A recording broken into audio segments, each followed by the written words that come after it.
Pomppii sieltä Juuso Hietasen jaloista ja sitten pomppii kaveriin ja kaataa samalla maali mennessä ja Lehtosen vie verkon perukoille myöskin.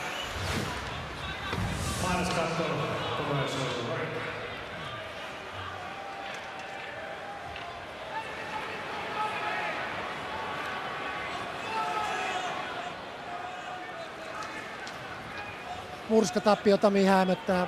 Halli on täysin hiljainen, täydellinen lamaantuminen Leijonilla. Joo, tässä ei tämä huippu-urheilu-Pekka, joka tuossa muusta yhteiskunnasta erillään. Meillä oli Nokia-nimenenkin huipputarina, tuli Steve Jobs ja kumppanit, kauttasi vähän mitä tapahtuu ja alkoi tulla lunta tupaa. Me oltiin maailmanmestareita, 12 voittoa peräkkäin, kaikki näytti hyvältä. Tuli Kanadan veljet, pani 30 minuutin laatan pussiin. Nämä veljet kans kauttaa, kuinka me pelataan, mihin heikkoihin kohtiin isketään. Ja sitten kun se pommi tulee äkkiä, se tulee kotona, se paine tulee, niin se on just tämän näköistä, että aletaan nyt nostaa näitä ihmisiä vähän, noi veljet saa vähän energiaa, koska se tärkein peli on vielä edessä, mutta tätä tämä painetila käytännön tasolla tarkoittaa. Sitten kun se jysähtää yllättäen, kun sä olet huipulla, niin pum, sä olet kanvesissä.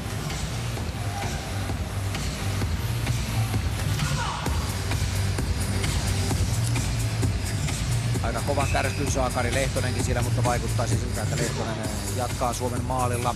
Karille on kertynyt tässä ottelussa 25 torjuntaa, 5 kertaa on kiekko mennyt selän taakse. Ja kyllä tässä niin käy, että kyllä Suomi joutuu maalivahtia vaihtamaan erittäin rajusti siellä tullaan maalia päin. Vaikuttaisi siltä, että Lehtonen ei onneksi siinä päätään eikä mitään muutakaan lyö, mutta jotain tietysti onhan tässä varmasti, eikä sitä nyt yli eikä ympäri pääse, että on siinä varmasti myöskin henkistä puolta paljon.